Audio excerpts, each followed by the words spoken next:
ஆரம்பிச்சிடலாங்க. கிறிஸ்து இயேசுவுக்குள் அன்பாளைக்கப்பட்ட அன்புக்குரிய சகோதர சகோதரிகளே, அனைவருக்கும் நம்முடைய பிதாவாக தேவனாலும் கர்த்தராகிய இயேசு கிறிஸ்துனாலும் கிருபையும் சமாதானம் உண்டாவதாக என் அன்பின் வாழ்த்துக்கள் தெரிவித்துக் கொள்கிறோம். நம்முடைய வாழ்நாட்களே ஒரு நாளை தேவன் கூட்டி கொடுத்து இன்றைய நாளிலும் நாம் அனைவரையும் ஒன்று சேர்த்து இந்த மாலை வேளையிலே தேவனுடைய சத்திய வார்த்தைகளை நாம் யாவரும் தியானிக்கும்படியாக தேவன் கிருபை செய்துள்ளார். ஆதலால் நம்முடைய தேவனுக்கு நம்முடைய ஆண்டவராகிய இயேசு கிறிஸ்து மூலம் நாம் நன்றியை எடுத்துக்கொள்ளலாம். அன்பான சகோதர சகோதரர்களே, இன்றைக்கும் இந்த மாலை நேர கூடுகைக்கு ஆரம்பமாக நாம் அனைவரும் எழுந்து நின்று பாடல் எண் 25 யெகோவாவே என் கண்மலையே என்ற பாடலை பாடி நம் தேவனை மகிமைப்படுத்துவோம்.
வாய்க்கும் தப்புவித்தார், சீரையின் கதவை தகர்த்திட்டார். சிங்கத்தின் வாய்க்கும் தப்புவித்தார், சீரையின் கதவை தகர்த்திட்டார். சின்னவன் என்னையும் மீட்டு கொண்டார், சின்னவன் என்னையும் மீட்டு கொண்டார். சீரசிலே முடி சூட்டுகின்றார், சீரசிலே முடி சூட்டுகின்றார். யெகோவாவே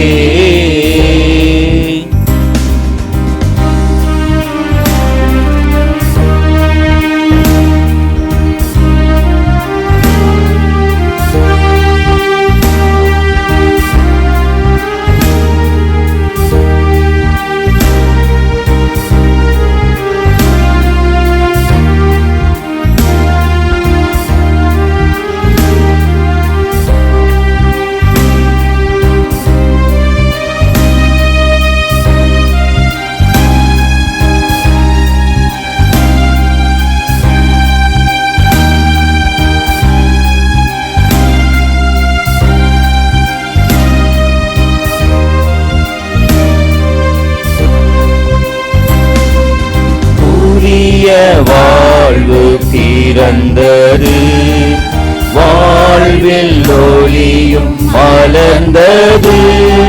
புதிய வாழ்வு பிறந்தது, வாழ்வில் ஒளியும் மலர்ந்தது. பறந்து மகிழ்ந்து பாடிடுவேன், வந்து மகிழ்ந்து பாடிடுவேன், பரமசியோனில் வாழ்ந்திடுவேன், பரமசியோனில் வாழ்ந்திடுவேன். யெகோவாவே என் கன்மலையே, என்னாலும் சாய்ந்திலை பாருவேன். யெகோவாவே என் கன்மலையே, என்னாலும் சாய்ந்திலை பாருவேன். யெகோவாவே என் ஆறுதலே, அந்நாளும் இந்நாளும் எந்நாளுமே. யெகோவாவே என் ஆறுதலே, அந்நாளும் இந்நாளும் எந்நாளுமே. யெகோவாவே.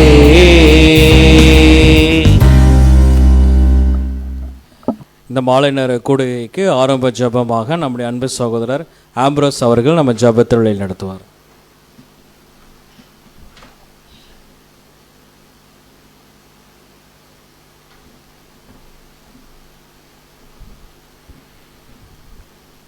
நீதியுள்ளவரிடத்திலே நம்மை முற்றிலுமாக தாழ்த்தி நாம் அனைவரும் ஒருமனப்பட்டு ஜெபிப்போம்.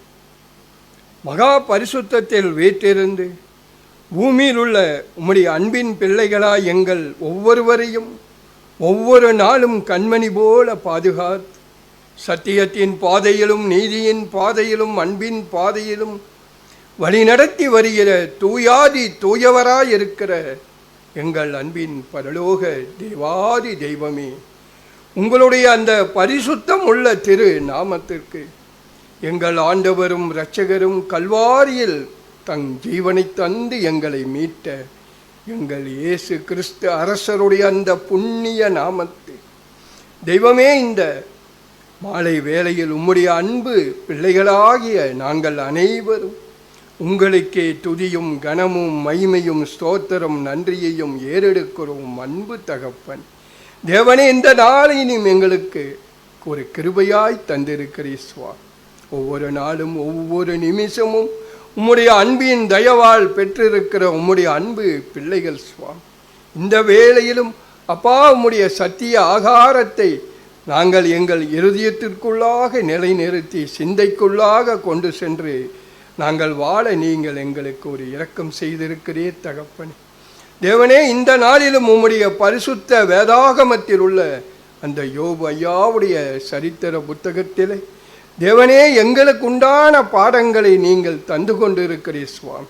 தேவனே, எங்கள் ஒவ்வொருவருக்கும் நீர் என்ன பாடத்தை தந்திருக்கிறீரோ அந்த பாடங்களை புரிந்து கொண்டு எங்கள் இருதயத்திலே பதித்து அப்பா எங்கள் வாழ்நாள் முழுவதும் இந்த பாடங்களை கற்றுக்கொண்டு அப்பா உமக்கு உண்மையும் உத்தமும் உள்ள ஒரு சாட்சியுள்ள ஒரு வாழ்க்கை வாழ்ந்து முடிவு பரியந்தம் சத்தியத்திலே நிலைத்து நின்று நீர் எங்களுக்கு தருகிற அந்த பரலோக வாய்ப்பினை பெற்றுக்கொள்ள எங்கள் ஒவ்வொருவருக்கும் தேவையான அந்த பரிசுத்த ஆவியை நீர் நிறைவாய் தந்து எங்கள் ஒவ்வொருவரையும் நீர் தயவாய் வழிநடத்த வேண்டும் என்று எங்கள் அன்பின் ஆண்டவர், ஆறுதலின் ஆண்டவர், இரக்கத்தின் ஆண்டவர், கருணையின் ஆண்டவர் இயேசு கிறிஸ்து அரசருடைய பரிசுத்த திருநாமத்தில் ஒரு பாதம் பணிந்து தாழ்ந்து ஜெபிக்கிறோம். ஜீவனுள்ள அன்புள்ள எங்கள் தேவாதி தெய்வமே.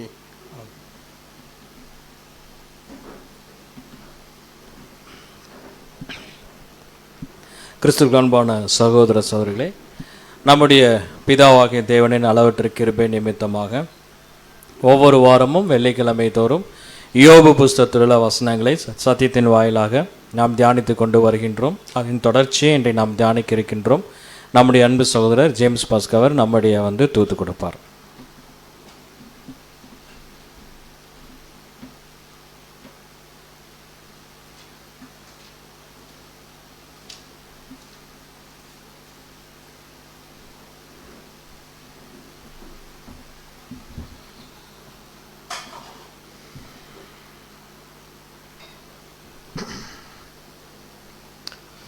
கிறிஸ்து இயேசுக்குள் மிகவும் அன்பாய் அழைக்கப்பட்ட அன்பு சகோதர சகோதரிகளே, அனைவருக்கும் இந்த மாலை நேரத்தில் கிறிஸ்துவுக்குள்ளான அன்பின் வாழ்த்துக்கள்.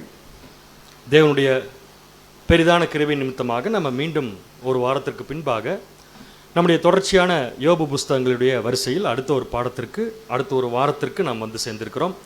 இந்த ஒரு கிருபையை நம்முடைய வாழ்க்கையில் ஏற்படுத்தி கொடுத்த நம்முடைய பிதாவாகிய தேவனுக்கு நம்முடைய இரட்சகராக இயேசு கிறிஸ்துவின் மூலம் நன்றிகளை நாம் தெரிவித்துக் கொண்டு இந்த வாரத்திற்குள் நாம் கடந்து செல்லலாம். நம்ம இப்போ பார்க்க போகிறது 105வது வாரம். நம்ம இப்போ படிச்சுட்டு இருக்கிற சாப்டர் யோபு புஸ்தகத்தில் 29வது சாப்டர் 29th சாப்டரில் இருக்கோம். அதில் வந்து 3வது வகுப்புக்கு இப்போ நம்ம வந்து வந்திருக்கோம். ஸோ இதுக்கு முன்னாடி 2 வாரங்கள் 29ஆம் அதிகாரத்தை நம்ம பார்த்துட்டோம். இப்போ நம்ம வந்து 3வது வாரத்துக்கு நம்ம வந்திருக்கோம். 29ஆம் அதிகாரம் நமக்கு வழக்கம் போல் தெரிஞ்சது தான், எங்கே இருக்குன்னு நம்ம பார்க்க வேண்டிய அவசியம் இல்லை. யோபு புஸ்தகத்தில் 3rd ரவுண்ட் டிஸ்கஷன் நண்பர்களோடு சேர்ந்து யோபு பண்ணது முடிஞ்சு அதுக்கு கன்க்ளூஷன் ஸ்பீச்சாக இப்போ யோபு என்ன பண்ணுறாருன்னா பேசிகிட்டு இருக்கார். ஸோ இந்த 29ஆம் சாப்டர் நம்ம எப்படி பிரித்தோன்னு பார்த்தீங்கன்னா 5 பிரிவுகளாக பிரித்தோம். அதில் முதல் பிரிவு யோபு நினச்சி பார்க்குறார், தேவன் தனக்கு சகல விதமான ஆசீர்வாதங்களையும் கொடுத்த போது தேவன் கிட்ட நான் எப்படி நெருக்கமாக இருந்தேன், ரிலேஷன்ஷிப் வித் காட், தேவனோடு நான் இந்த அளவுக்கு க்ளோஸாக இருந்தேன் அப்படிங்கிற ஃபஸ்ட்டு பாயிண்ட். வசனம் 7 to 11 வரைக்கும் என்னென்னு பார்த்தோம்னா, தேவன் அவரை வந்து சமூகத்தில் எப்படி வச்சுருந்தாரு, சொசைட்டியில் யோபுடைய நல் நடத்தையின் நிமித்தமாக என்ன மரியாதை கிடைச்சிது அப்படிங்கிறத அவர் நினச்சி பார்த்தாரு. அதுக்கு வசனம் 7 to 11 வரைக்கும். அடுத்ததாக 12 to 17 நீதியும் இரக்கம் கொண்ட வாழ்க்கை. அது வேற ஒன்றும் இல்லை, யோபு வந்து தன்னுடைய லைஃப் முழுக்கவே அவர் செய்கிற ஒவ்வொரு காரியங்களுமே எதற்கும் பயப்படாமல் தேவனுடைய நீதிக்கு மட்டும் பயப்பட்டு அவர் செய்த காரியங்களை நம்ம எக்ஸ்பிளைன் பண்ண போகிறார். அதை நம்ம பார்க்க தான் போகிறோம் இன்றைக்கி. அடுத்தது 18 to 20 யோபு இப்படியெல்லாம் இருந்ததுனால இப்போ யோபு நினச்சி பார்க்குறாரு, இதுக்கப்புறமா என் வாழ்க்கை எப்படி இருக்கணும் அப்படிங்கிறதா எடுத்துக்கலாம். அல்லது அன்னைக்கு இருந்த அந்த கண்டிஷனில், அதாவது யோபு வந்து செல்வ செழிப்போட தேவனுடைய ஆசீர்வாதங்களை முழுசாக பெற்றிருந்த அந்த ஒரு நிலைமையில் இருந்த யோபு அந்த நிலைமையில் தன் ஃப்யூச்சரை பற்றி நினச்சிருப்பார்ல.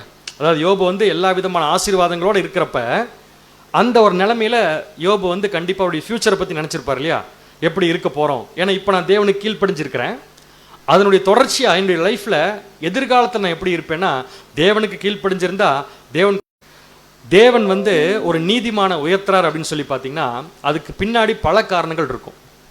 பட் உயர்த்திட்டார் அப்படின்னு சொன்னால் அந்த உயர்ந்த நிலைமை எப்படி இருக்குன்னு தான் இப்போ யோபு பேசிகிட்டு இருக்கார். அதுக்காக தேவன் வந்து நம்மளை வந்து கைவிட்டார், இப்போ நம்ம உயர்ந்த நிலைமையில் இல்லை அப்படின்னு அதை எடுத்துக்க வேண்டிய அவசியம் இல்லை. அன்னைக்கு யோபு கிடைச்சிருந்த பொசிஷன் அந்த மாதிரி ஒரு பொசிஷன், அதற்கு காரணம் யோபு தான். அதையும் நம்ம மறுக்க முடியாத உண்மை. அதைத்தான் நம்ம செகண்ட் பார்ட்டில் பார்க்க போகிறோம்.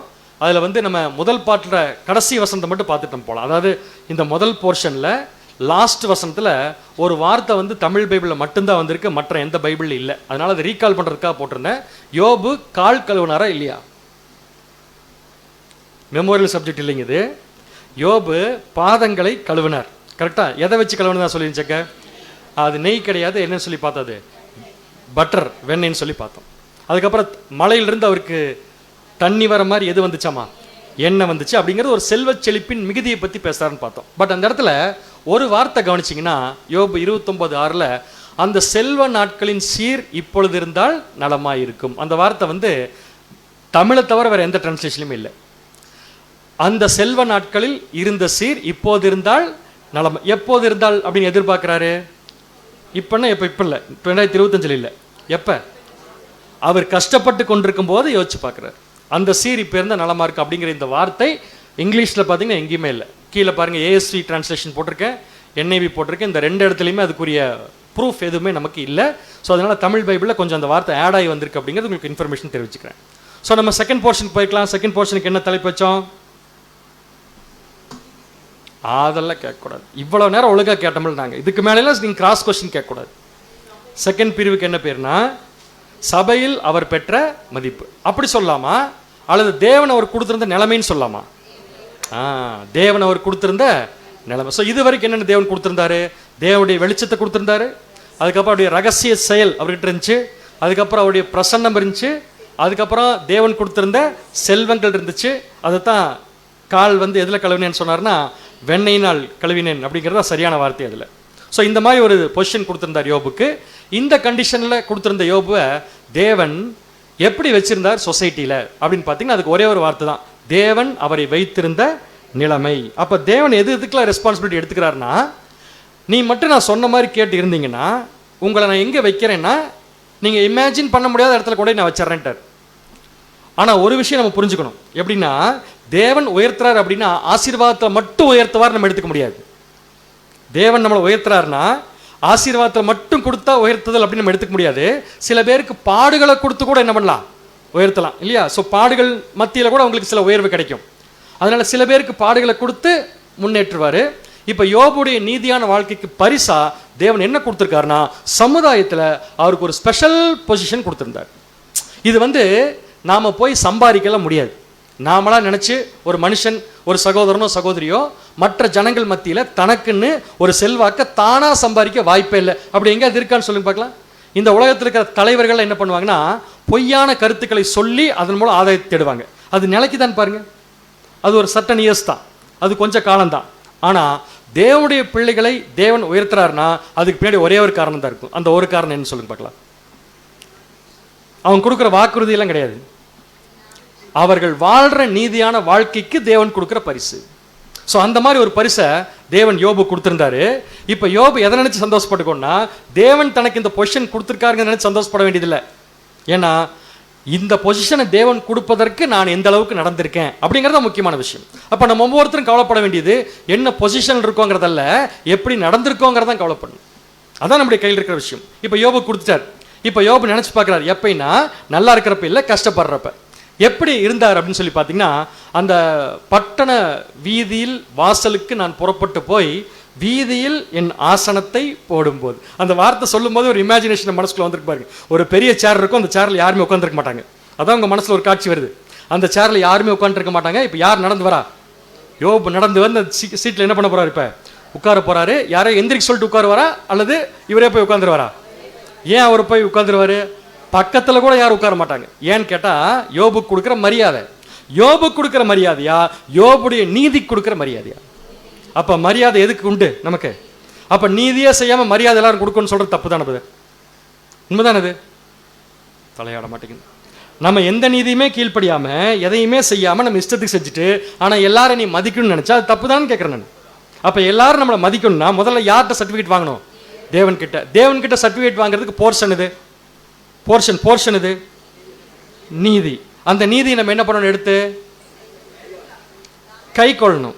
அப்படி கை கொள்றப்ப ஆட்டோமேட்டிக்காக தேவன் அதை கொடுத்தாரா நமக்கு அது கிடைக்கும். அவ்வளோதான். கிடைக்கலனாலும் என்ன பண்ண வேண்டியதில்லை, நம்ம இதுக்காக வருத்தப்பட வேண்டிய அவசியம் இல்லை. ஸோ வீதியில் என் ஆசனத்தை போடும்போது எத்தனை குரூப் அங்கே இருக்காங்க பாருங்க. ஃபர்ஸ்ட் கேட்டகரி யாருன்னா, வாலிபர் என்னை கண்டு என்ன பண்ணிக்குவாங்க, இவர்கிட்ட மாட்டின அட்வைஸ் பண்ணி ஒரு வழி பண்ணிடுவார்ப்பா அப்படின்னு போய் ஒழிஞ்சுக்குவாங்களா?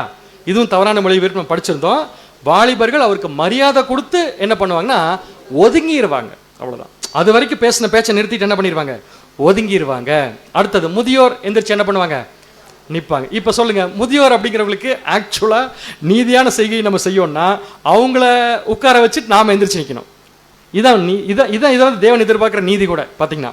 பட் இந்த இடத்துல யோபுக்கு எப்படி ஒரு பொசிஷன் கிடைச்சிருக்குன்னு பார்த்தீங்கன்னா, இவர் வந்தாருன்னா வயசானவங்களை என்ன பண்ணிக்கிறாங்க, எந்திரிச்சு நிற்கிறாங்க. வயசானு சொல்றது லிட்டரலாகவே இந்த பூமியிலேயே ஒரு ஏஜில் அதிகமாக இருக்கக்கூடிய ஒருத்தர் யோபு பார்த்து எந்திரிச்சு நிற்கிறாங்கன்னா அவங்கள நிற்க வச்சது எதுன்னு பார்த்தீங்கன்னா யோபுடைய நீதி தான். அப்போ நம்ம மத்தியில் நம்மளை பார்த்து மற்றவங்க எந்திரிச்சு நிற்கணும்னு யோசிக்கிறது தப்பான விஷயம். ஆனால் ஒருவேளை அந்த மாதிரி ஒரு விஷயத்தை தேவன் நம்ம கொடுக்குறாருன்னா அதுக்கு பின்னாடி ஒரே ஒரு காரணம் தான் இருக்கும். என்னன்னு கேட்டிங்கன்னா, தேவனுக்கு கீழ்ப்படுகிற நீதி மட்டும்தான். வேற ஏதாவது மெத்தடில் நம்ம யாரையாவது எந்திரிச்சு நிற்க வச்சாங்கன்னா கண்டிப்பாக சொல்கிறேன், அது நிலைக்காது, அது கொஞ்ச நாள் தான் இருக்கும். பட் யோபுக்கு கெட்ட பேர் வாங்கி இந்த பொசிஷன்லேருந்து அவர் வரல. நல்லா புரிஞ்சுக்கோங்க. இப்போ இருக்கிற இந்த நிலைமையிலிருந்து யோபு கெட்ட பேர் வாங்கிட்டு வரல, தேவன் சாத்தான் கையில் ஒப்பு கொடுத்ததுனால வந்திருக்கார். அப்போ அந்த நீதிமானுக்கு வரக்கூடிய விஷயங்கள் எப்படி இருக்குன்னு பார்த்தீங்கன்னா, கம்ப்ளீட் கேர் யார்கிட்ட தான் இருக்குன்னு பார்த்தீங்கன்னா தேவன் கிட்ட தான் இருக்கு. ஸோ தேவன் கிட்ட கம்ப்ளீட் கேர் இருக்கோம்னா நம்ம கிட்ட என்ன இருக்கும்னு பார்த்தீங்கன்னா, நாம தேவனுக்கு பிரியமா நீதியாக நடக்கிறது மட்டும்தான் விஷயம். இதை பண்ணால் போதும், கிடைக்க வேண்டியதெல்லாம் ஆட்டோமேட்டிக்காக நமக்கு கிடைச்சிரும். ஸோ நம்ம யாரையும் பார்த்து என்ன சொல்ல வேண்டாம், என்னை மதிக்கிறதே இல்லை, எனக்கு மரியாதை கொடுக்கறது இல்லை, என்னை கொஞ்சம் கூட கண்டுக்கிறதே இல்லை, என்னை பார்க்கறதே இல்லை அப்படிங்கிற வார்த்தையில நம்ம வாயிலிருந்து சரளமாக வந்துடுது இல்லையா? அப்போ கொஞ்சம் யோசிச்சு பாருங்க, அதை இன்னொருத்தரை தானாக கொடுத்தா நல்லா இருக்குமா, நம்ம கேட்டு வாங்க நல்லா இருக்குமா? தானாக கொடுத்தா நல்லா இருக்கும். அப்போ கேட்டு வாங்குறது யார் வாங்குவாங்க?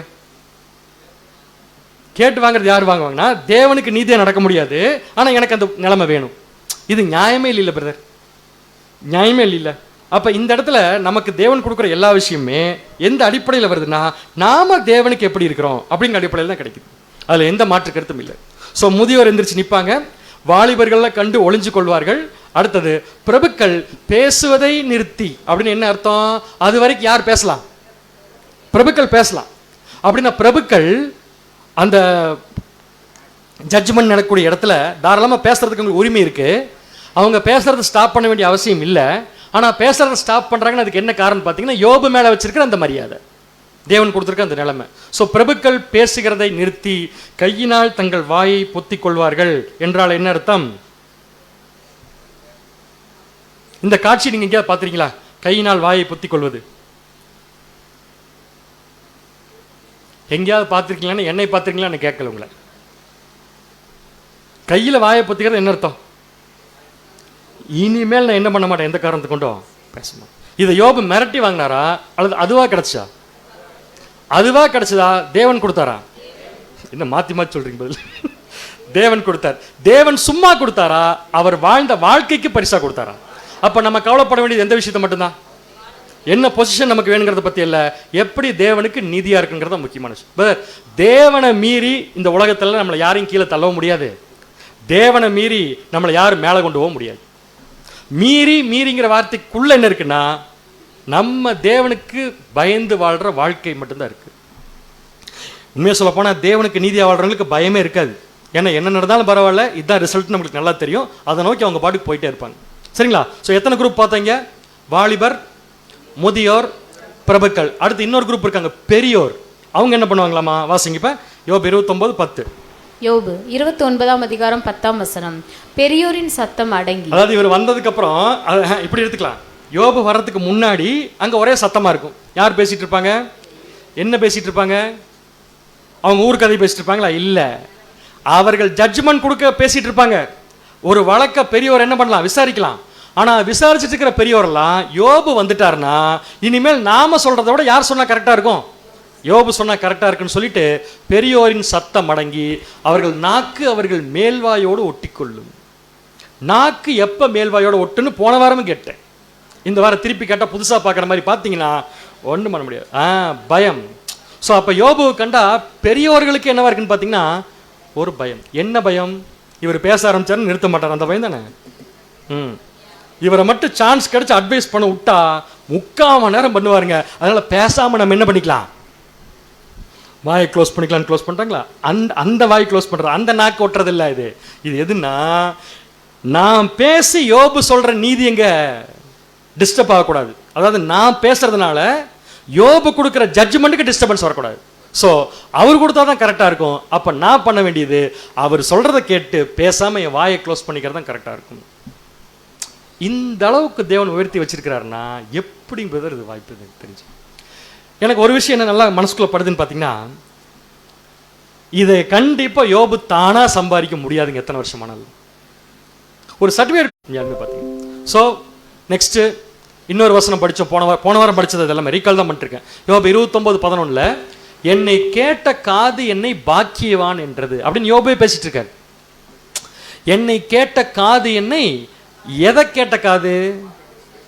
அவர் கொடுத்த ஜட்ஜ்மெண்ட்டை, அதாவது நியாயம் விசாரிக்கிற விஷயத்துல யோபு கொடுத்த நீதியான தீர்ப்பை அங்க உட்கார காதுகள்லாம் கேட்டிருக்கோம் இல்லையா? அந்த காதுகளை என்ன சொல்லுதாமா?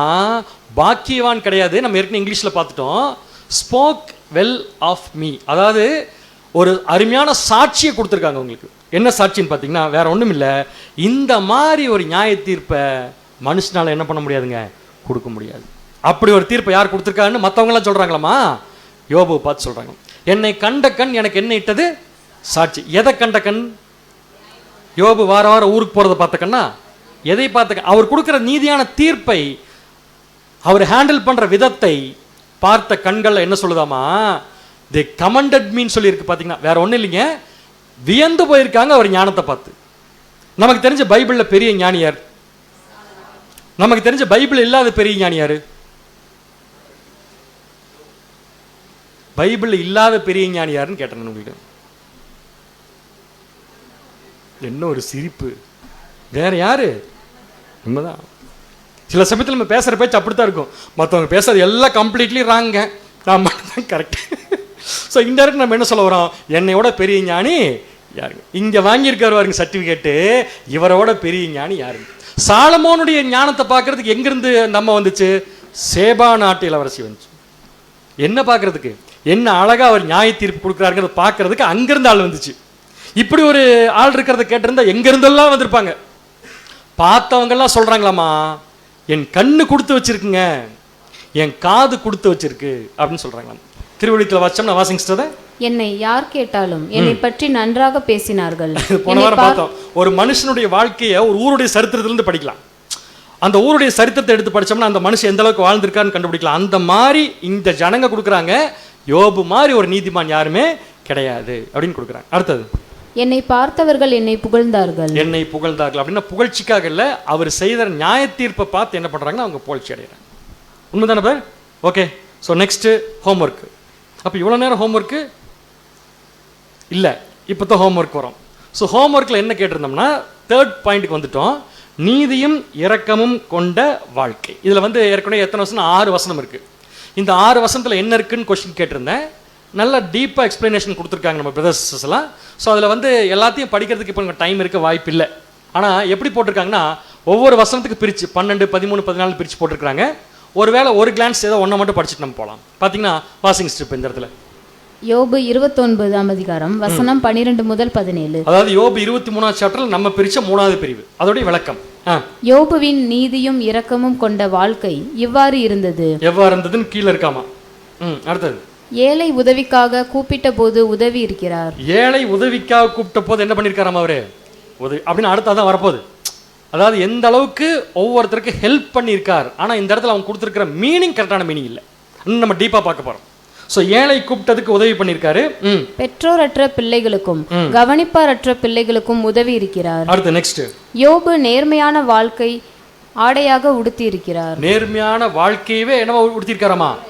ஆடையாக உடுத்தி இருக்கிறார். நியாயம் அவருக்கு அங்கியாகவும், நியாயம் அவருக்கு என்ன இருக்காமா? அங்கியாகவும். நீதி அவருக்கு மேலாடை பாகையாகவும் ஆயிற்று. நீதிதான் மேலாடையாகவும் பாகையாகவும் ஆயிற்று. அடுத்தது, குருடனுக்கு கண்களாகவும். இது என்ன வார்த்தை பாருங்க. குருடனுக்கு என்ன இருந்திருக்காராமா? கண்களா இருந்திருக்காராமா. சப்பானிக்கு கால்களாகவும் இருந்திருக்கிறார். அப்படின்னு அதுக்கு ஒரு மீனிங் இருக்குல்ல, கண்டிப்பா அதையும் நம்ம பார்க்க போறோம். அடுத்து நெக்ஸ்ட், எளியவர்களுக்கு தகப்பனாகவும். இன்னும் என்னென்னவால இருப்பாருன்னு தெரியல. ஆனா ஒரு விஷயம், எல்லாருக்கும் எல்லாமுமா இருந்திருக்காரு. அதான் கரெக்ட். ஸோ எப்படி சொல்லியிருக்காருன்னா, எளியவர்களுக்கு தகப்பனாகவும் இருந்து அவர் அறிந்திராத ஜனங்களுக்கு கூட உதவி செய்து நியாய சபையில் அவர்கள் வழக்கு வெற்றி பெற உதவி இருக்கிறார். இந்த பாயிண்ட் கரெக்ட். இது எல்லாமே எதை பேஸ் பண்ணி வருதுன்னா, அவர் செஞ்ச லிட்டரலான உதவிகள் அல்ல, நியாய தீர்ப்பு கொடுக்கும்போது ஏழைகளுக்கு கொடுத்த நியாய தீர்ப்பு. அந்த மாதிரி தான் நம்ம பார்க்கணும் இந்த இடத்துல. நெக்ஸ்ட், யோபு அநியாயக்காரருடைய ஆற்றலை அழித்து. அது ஒரு முக்கியமான பாயிண்ட் இன்னைக்கு வரப்போகுது. இது வரைக்கும் யோபு அந்த மாதிரி பேசி நம்ம பார்த்தது இல்லை. அவ்வளோ கோபம் இருக்கு இந்த வாரம். பார்க்கலாம். அவர்களிடம் இருந்து கலகமற்றோரை காப்பாற்றி இருக்கிறார். அவர்களிடமிருந்து களங்கமற்றோர் என்ன பண்ணியிருக்காராமா? அப்படின்னா நீதிமான் நல்லவர்களுக்கு செய்யக்கூடிய உதவின்னு ஒரு பக்கம் இருக்கு, நன்மை செய்து கொண்டிருக்கிறவர்களுக்கு தீமை செய்யற துன்மார்க்கனுக்கு கொடுக்குற அடியும் இருக்கு. ரெண்டுமே யோபு ஈக்குவலாக தான் பண்ணியிருக்காரு. இது ஒரு ஆன்சர். இன்னொரு ஆன்சர் இப்படி கொடுத்துருக்காங்க. இது வந்து பெரிய பிரிவாக பிரித்து ஒரு 5 பக்கத்துக்கு எழுதியிருந்தாங்க. அதை நான் படித்து முடிச்சுட்டு உங்களுக்கு என்ன பண்ண தலைப்பு மட்டும் போட்டேன். ஸோ வசனங்கள் 12, 13 என்ன இருக்குன்னா, இரக்கமுள்ள நீதி. அதாவது நீதி செய்யறதுங்கிறது வேற, அது செய்யலாம், இண்டிவிஜுவல் கீழ்ப்படிதல். ஆனால் இந்த இண்டிவிஜுவல் கீழ்ப்படிதல் மூலமாக யோபு கிடைச்ச அந்த சீட் இருக்குல்ல, சிங்காசனம், அந்த சிங்காசனத்தில் உட்காந்துட்டு யோபு செஞ்ச அந்த நீதியான தீர்ப்பு வாயில மட்டும் இல்லை, அவர் வாழ்க்கையாகவே இருந்திருக்கு. இல்லாதவனுக்கு தீர்ப்பு கொடுக்குறப்ப இருக்கிறவங்கிட்ட இருந்து புடிங்கி கொடுத்துருக்காரு. இன்னும் சொல்லப்போனால் யார் இவங்ககிட்ட இருந்து அடிச்சு புடுங்கினாங்களோ அவங்ககிட்ட இருந்து புடிங்கி கொடுத்துருக்காரு யோபு திருப்பி. அவ்வளவு தூரம் தைரியமாக செயல்பட்டிருக்காரு.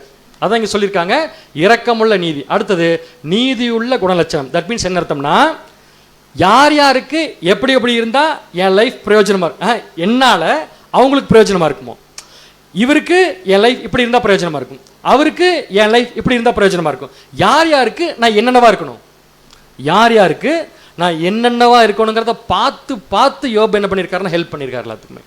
அடுத்தது, வழக்கறிஞர் மற்றும் அணுகுதல், அப்ரோச். ஒவ்வொருத்தர்கிட்ட பண்ணுற அப்ரோச் எப்படி இருக்கும் அப்படிங்கிறது 15, 16, 17 வசனத்தில் துணிச்சலான நீதி.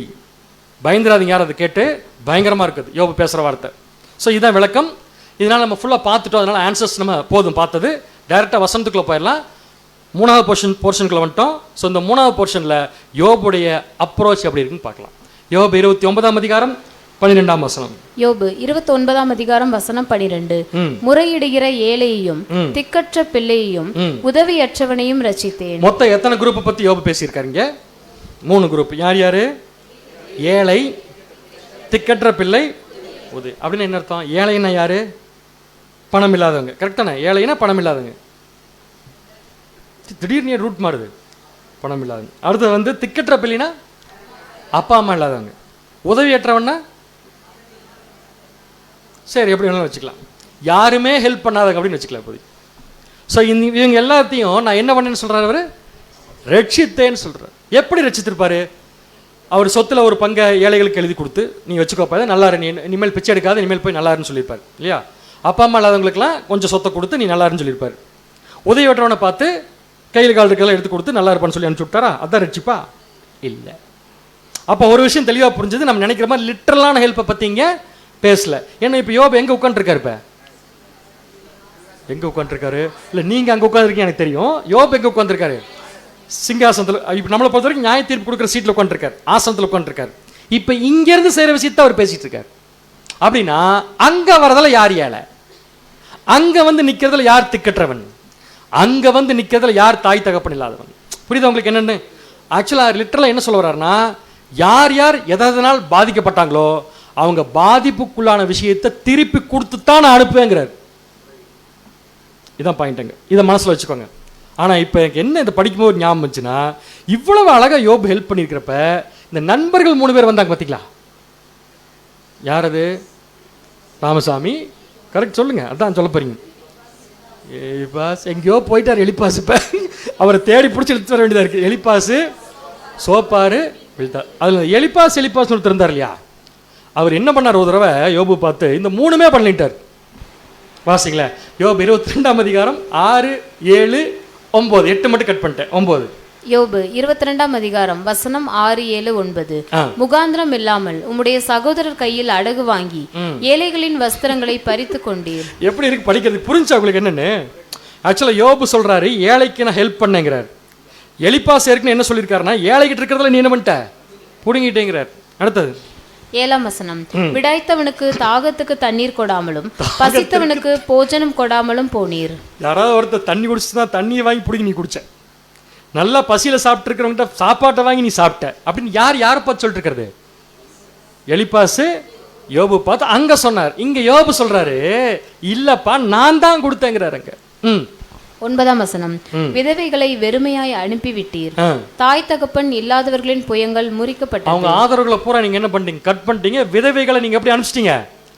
வெறுமையா. ஆக்சுவலாக விதவைகளை வெறுமையா அனுப்பக்கூடாது. அன்னைக்கு நம்ம இதில் பார்த்துட்ட விளக்கம். விதவைகளுக்கு ஹெல்ப் பண்றது ஒரு ரெஸ்பான்சிபிலிட்டி சமூகத்தில், பணம் இருக்கிறவங்களுக்கும் அந்தஸ்து இருக்கிறவங்களுக்கும். ஸோ இது தேவனை எதிர்பார்த்த ஒரு டிசிப்ளின். இந்த டிசிப்ளினை யோபு பண்ணலேன்னு எலிப்பாஸ் குற்றச்சாட்டு வச்சாரு. இப்போ யோபு ஸ்ட்ராங்கா சொல்றாரு, இதெல்லாம் நான் யாருக்கு பண்ணியிருக்கிறேன்? ஏழைகளுக்கு பண்ணியிருக்கிறேன், திக்கற்றவனுக்கு பண்ணியிருக்கிறேன், உதவி இல்லாதவனுக்கு பண்ணியிருக்கேன்னு சொல்றாரு. இப்போ யார் சொல்றதை நம்ம நம்பலாம்? ஏன்? அவர் ரொம்ப நல்லவர். இந்த சர்டிஃபிகேட் அவருக்கு யார் கொடுத்தா? அப்ப நல்லா யோசிச்சு பாருங்க. ஏழைகள் கையிலிருந்து ஒரு விஷயத்தை பிடுங்குகிறவனை தேவன் பார்த்து நீதிமானும் சன்மார்க்கனும் உத்தமனும் சொல்லுவாரா தேவன்? வாய்ப்பு. அப்ப கண்டிப்பா யாரைத்தான் இங்க மீன் பண்ணுதுன்னு பார்த்தீங்கன்னா யோபு சொல்ற விஷயம் தான் கரெக்டா. அப்ப இந்த விஷயத்தை யோபு எப்ப பண்ணதை பத்தி பேசுறாரு, அதான் முக்கியமான பாயிண்ட். மறுபடியும் வசனத்தை வாசிக்கலாம். யோபு 29:12. யோபு 29ஆம் அதிகாரம் வசனம் 12. முறையிடுகிற ஏழையையும் திக்கற்ற பிள்ளையையும் உதவியற்றவனையும் ரட்சித்தேன். எப்ப? இப்போ ஒரு படம் போடுறேன். எப்ப கண்டிப்பீங்க? எப்பன்னா இப்ப. இதெல்லாம் எப்ப அவர் பண்ணியிருக்காருன்னா, அந்த ஆசனத்தில் உட்கார்ந்து இருக்கும் போது. இந்த ஆசனத்தை இவர் கொடுத்தது யாரு? பரவாயில்ல, கரெக்டாக பாயிண்ட் வேண்டி. யார் கொடுத்தா? தேவன். தேவன் எதுக்காக கொடுத்தாரு அவருக்கு? அவர் வாழ்ந்த வாழ்க்கைக்கு தேவன் கொடுத்த வாய்ப்பு அது, அவ்வளோதான். ஸோ உட்காந்து ஆட்சி பண்ணுறப்ப கொடுத்துருக்காரு. இப்போ சொல்லுங்க, இந்த சிங்காசனத்தில் உட்காந்துருக்கும் போது யார் ஏழையா வருவாங்க? இருக்கிற பிச்சைக்காரர்கள் பூரா ஊர் இருக்கவங்க பூரா வரிசையாக வந்து கோர்ட்டில் வந்து கேஸ் போடுவாங்களா? பணக்காரங்க மேலே பூரா இல்லை. அங்கே சொல்கிற ஏழைகள் கேட்டிங்கன்னா பாதிக்கப்பட்டவர்கள் சொல்லலாம், அல்லது ஆதரவற்றவர்கள், எப்படி வேணாலும் சொல்லலாம் நம்மளை பொறுத்து. ஸோ அந்த இடத்துல யாரை சொல்லலான்னு பார்த்தீங்கன்னா, யாரெல்லாம் தங்களுடைய நியாயமான விஷயங்களை செய்ய முடியாமல் பறிக்கப்பட்ட நிலைமையில் இருக்காங்களோ, அப்படி வச்சுக்கலாமா? நியாயமான நிலைமையில் பறிக்கப்பட்டவங்க இருக்காங்களோ அவர்களுக்கெல்லாம் யோபு எதாவது பறிக்கப்பட்டுச்சோ அதை பூரா வாங்கி கொடுத்துருக்கார். அதுதான் ஜஸ்டிஸ், அதான் நீதியான தீர்ப்பு. அப்பதான் அவர் யாருக்கு உதவி செய்ய முடியும்? ஏழைகளுக்கு உதவி செய்ய. நம்ம ஊர்ல கோர்ட் இருக்கா? கோர்ட் இருக்கான்னா அந்த கோர்ட்லாம் பார்க்கக்கூடாது, ஆசைப்படாது பார்க்கக்கூடாது. கோர்ட் இருக்கா இல்லைங்களா? அந்த கோர்ட்ல ஏழைக்கு ஹெல்ப் அதிகமாக கிடைக்குமா, பணக்காரனுக்கு ஹெல்ப் அதிகமாக கிடைக்குமா? இதுக்கு ஏதாவது வசனம் சொல்லுங்க. இதுக்கு எப்படி வசனம் சொல்றது? டக்குன்னு நியாயம்னு ஒன்று ஆரம்பிச்சிட்டார் பிரதர். இப்போ ஹோம்ஒர்க் வச்சுக்கோங்க, இது சப்ஜெக்ட் முடிகிறதுக்குள்ள தெரிஞ்சா சொல்லுங்க. ஓகே. ஸோ அந்த கோர்ட்ல யாருக்கு செல்வாக்கு அதிகம்? ஏழைக்கா? ஏழைகிட்ட இருந்து பிடுங்கினவங்களுக்கா? ஏன் ஏழைகிட்ட இருந்து பிடுங்கினவனுக்கு செல்வாக்கு அதிகம்? அங்க நீதி இல்லை. அங்க என்ன இல்லை? நீதி இல்லை.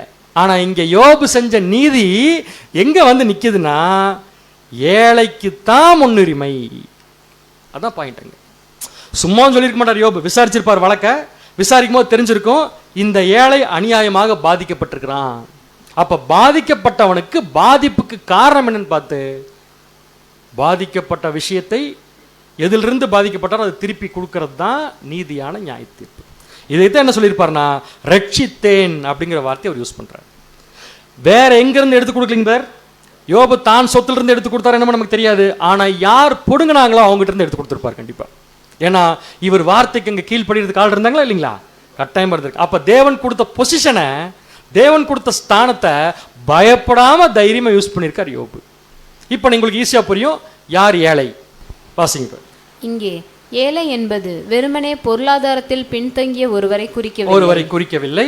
இது துன்பத்தில் இருப்பவர், அழுத்தப்பட்டவர், உதவிக்காக கதறுபவர் யாரையும் குறிக்கலாம். இவங்க எல்லாருமே யார் தான்? கோர்ட்ல ஏழை தான். உண்மைதான பேர்?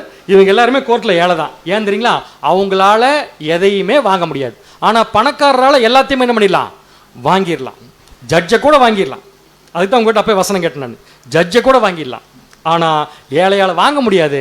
அதனால இந்த கோர்ட் எப்படி செயல்படுதுன்னா, வாங்கிறதுனால கிடைக்கிற ஆதாயத்தை விட யோபு என்ன பண்றாருன்னா, கொடுத்து அந்த ஆதாயத்தை அவங்களுக்கு ஈட்டி தர்றார்.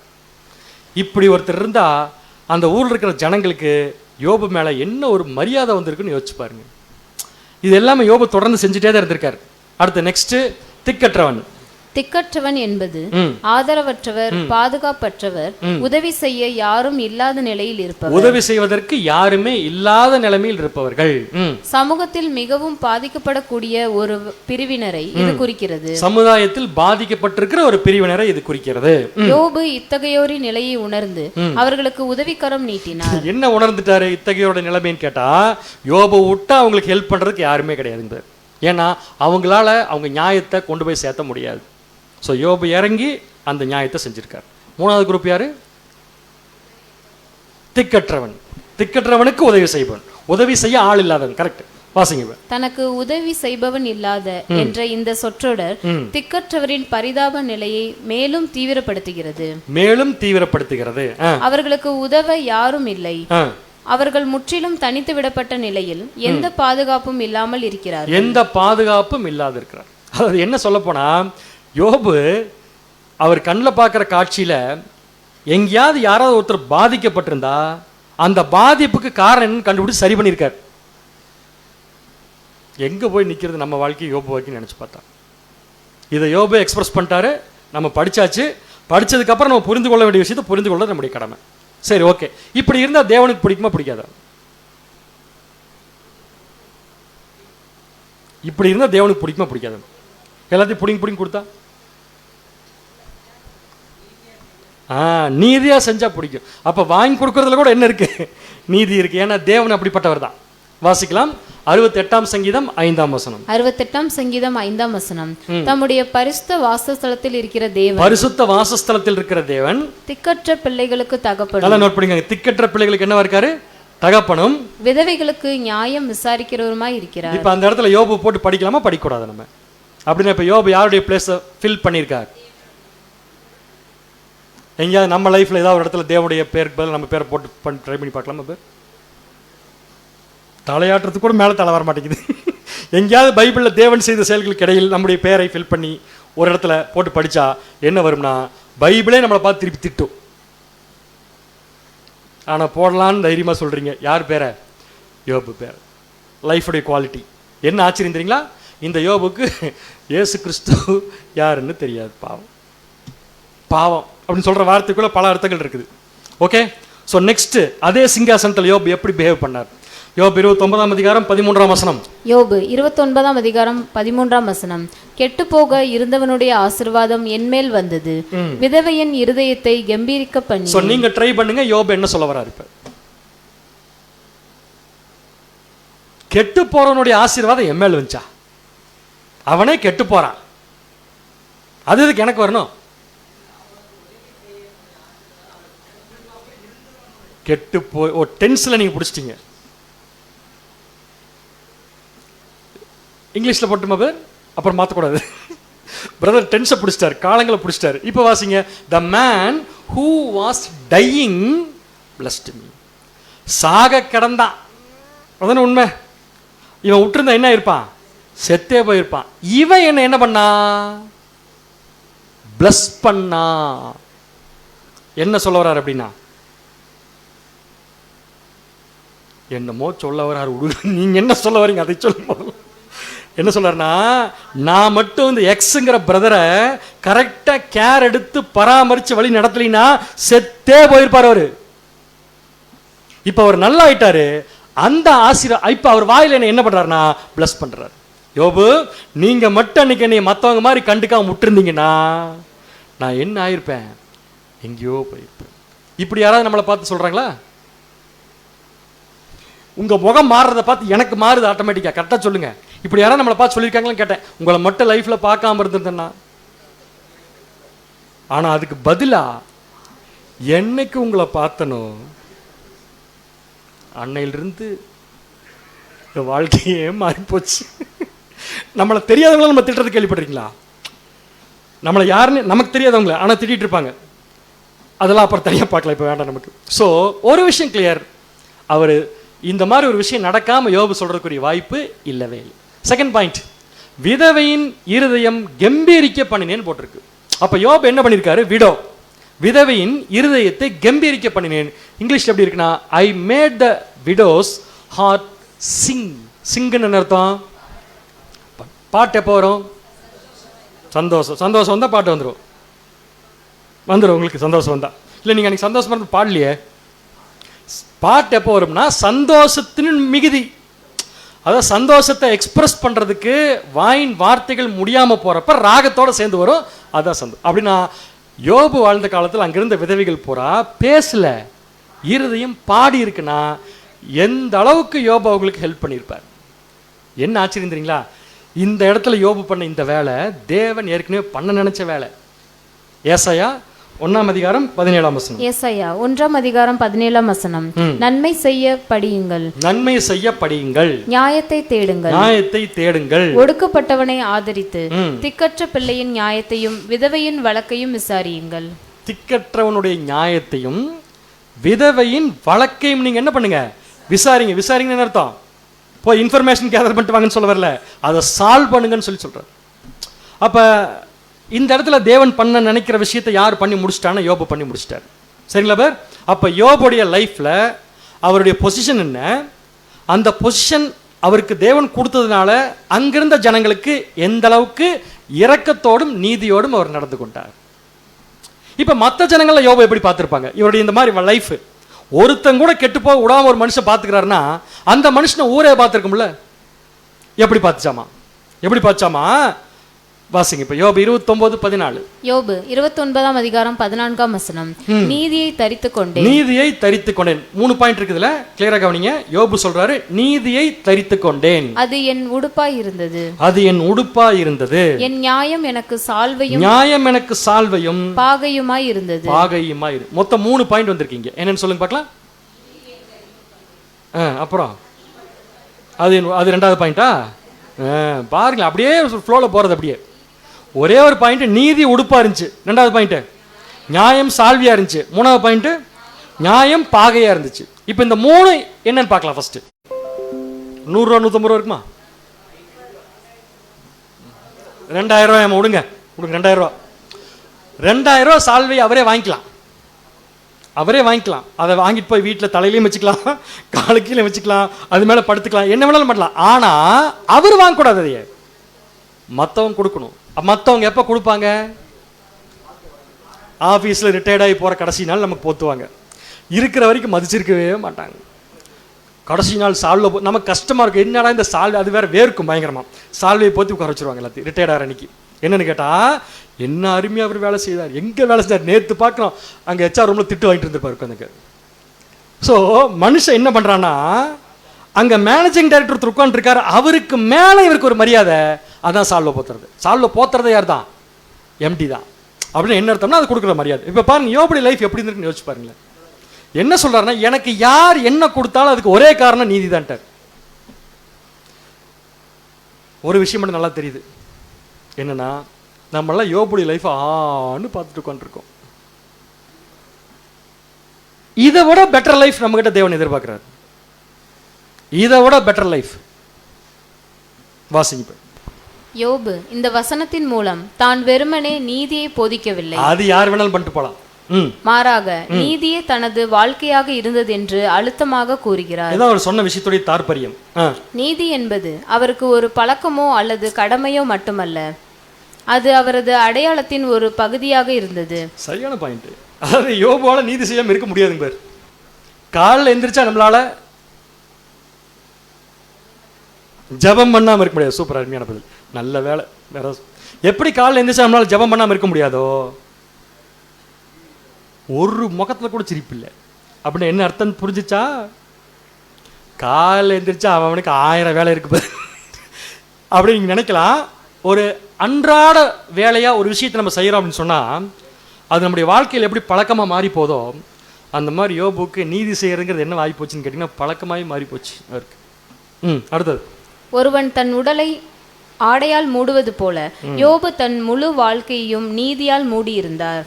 அவரது நீதி அவருக்கு சமூகத்தில் மரியாதையும் கௌரவத்தையும் ஒருவித அதிகாரத்தையும் பெற்று தந்தது. ஓகே, சோ சிங்காசனம் வந்து உட்கார்ந்து இதை பண்ணுவார யோபு.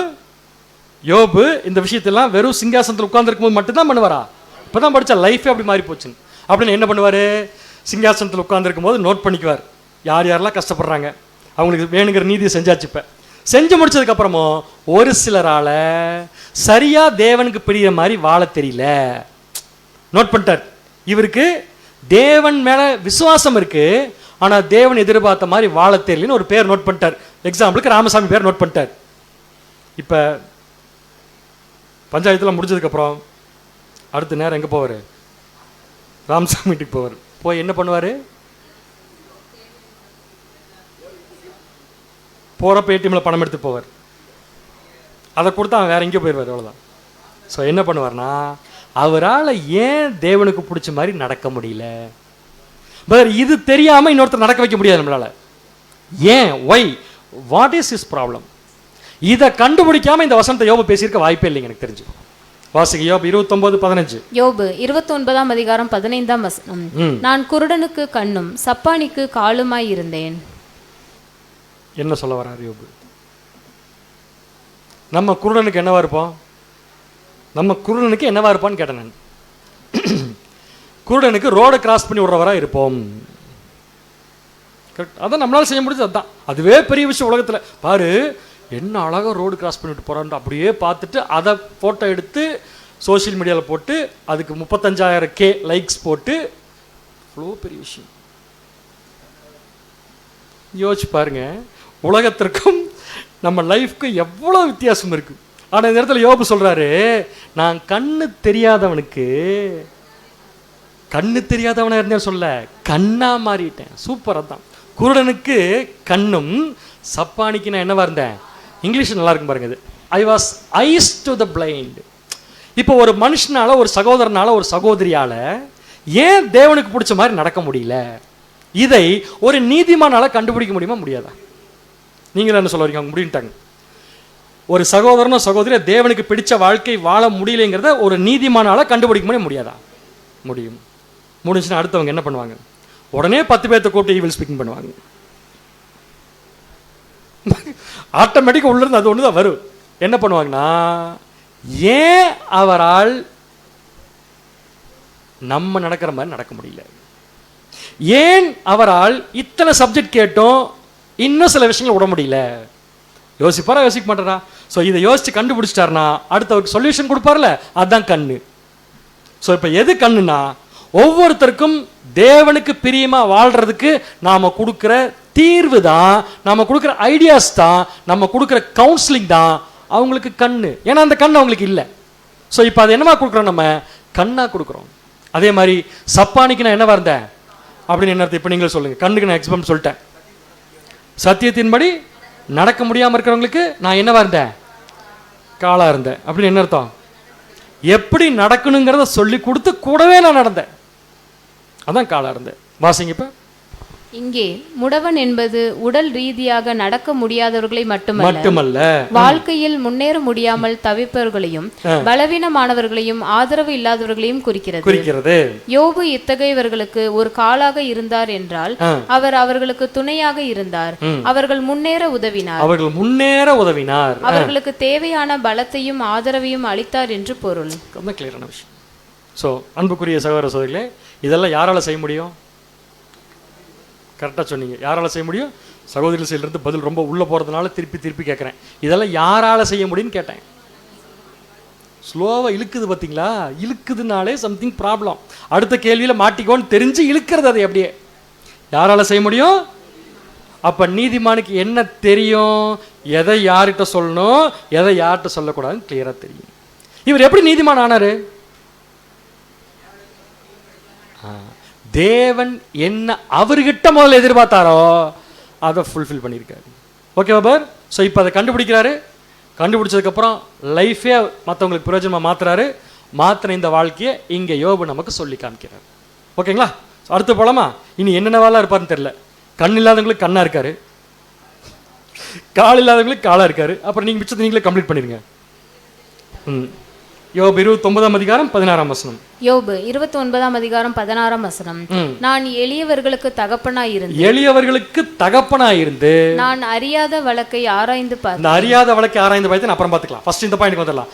எளியவர்களுக்கு நான் என்னவா இருந்தேன் அப்படின்னு அர்த்தம். நான் அண்ணனா இருந்தேன், தம்பியா இருந்தேன், மாமாவா இருந்தேன், ஏதோ ஒன்று சொல்லிருக்கலாம்ல. ஏன் தகப்பனா இருந்தேன்னு சொன்னார்?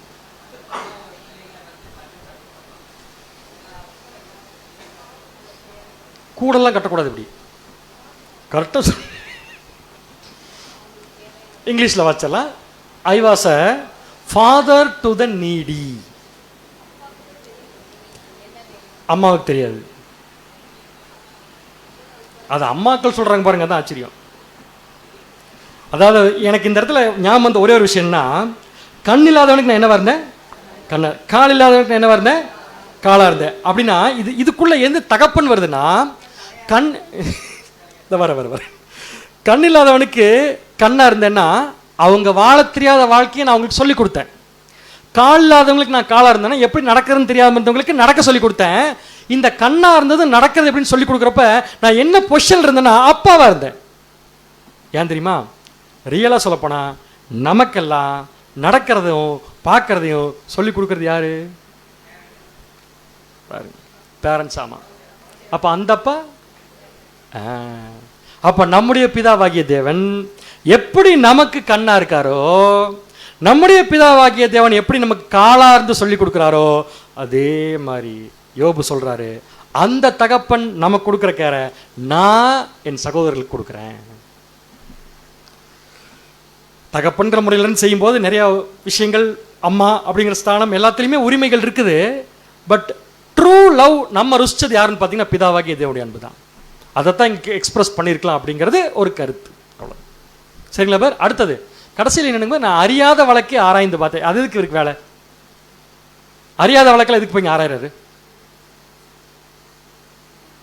பரிதாபமாக பார்த்தாலும் சொல்ல மாட்டேன். இங்கிலீஷில் எப்படி இருக்குன்னா, I took up the case of the stranger. தமிழ் மொழிபெயர்ப்பு கொஞ்சம் அப்படி இருக்கு.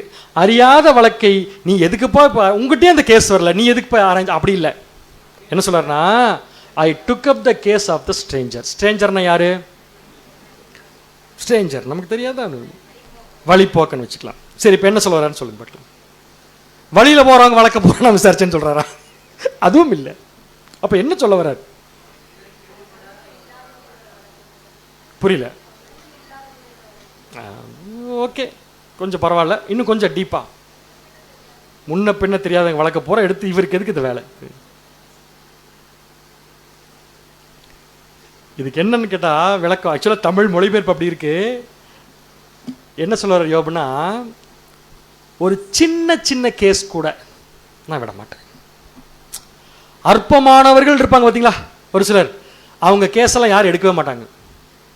உண்மைதானே? இன்னைக்கு கோர்ட்ல போய் பாருங்க, அற்பமானவர்கள் கொண்டு வர கேஸ லாயர் என்ன பண்ண மாட்டாரு, எடுக்க மாட்டார். என்ன சொல்லிடுவாரு, உங்களால பணம் கொடுக்க முடியாதுப்பா போப்பா அப்படின்றவர். யோபு என்ன சொல்ல தெரியுமா, சாதாரண ஒரு சமுதாயத்தில் கீழ் லெவல் இருக்கிற ஆள் வந்து வழக்கை கொண்டு வந்தா கூட அதையும் உட்கார்ந்து துருவி துருவி நான் விசாரிப்பேங்கிறார். வாசிப்பு. நான் அறியாத வழக்கையும் துருவி விசாரித்தேன். ஏதேனும் கடினமான காரியம் நேரிட்ட போது நான் அதை மேலோட்டமாக எண்ணிவிடவில்லை. எதையுமே யோபு மேலோட்டமா பார்க்கல, இன்டெப்தா பார்த்திருக்காரு. அதான் மீனிங் அதுக்கு. அது எனக்கு எவ்வளவு வேதனையும் நேரத்தையும் தொந்தரவையும் கொடுத்தாலும், அதுக்கு எவ்வளவு டைம் ஆனாலும் பரவாயில்ல, எவ்வளவு வேதனை வந்தாலும் பரவாயில்ல, என்ன நடந்தாலும் பரவாயில்ல, விட மாட்டேன் நான் அதையே. அவசரப்பட்டு தீர்ப்பு சொல்லாதபடிக்கு நான் அதை ஆழமாக ஆராய்ந்தேன். கிரேட்டுங்க. இவர் மட்டும் நீ இருந்திருந்தாருன்னா இவர் தான் வேண்டாம்.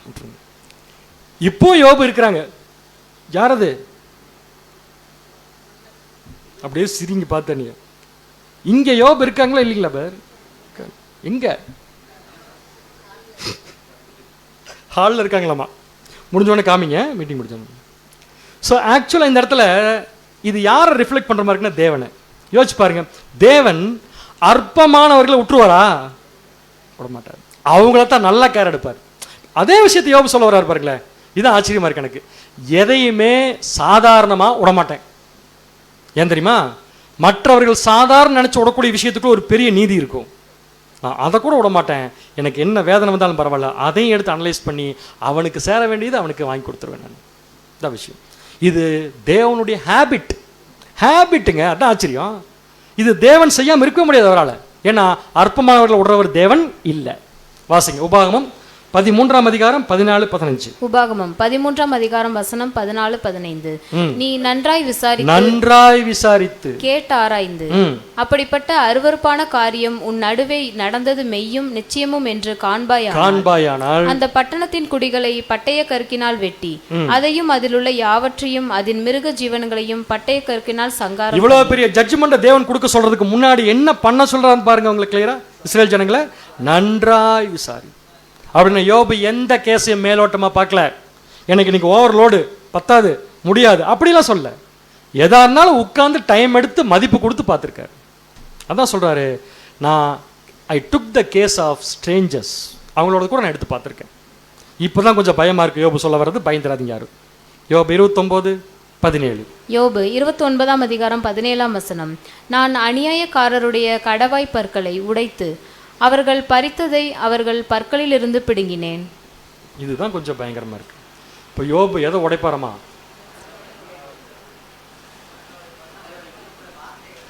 அவர் பிரதர் சொல்ற வார்த்தையில உடைப்பார்.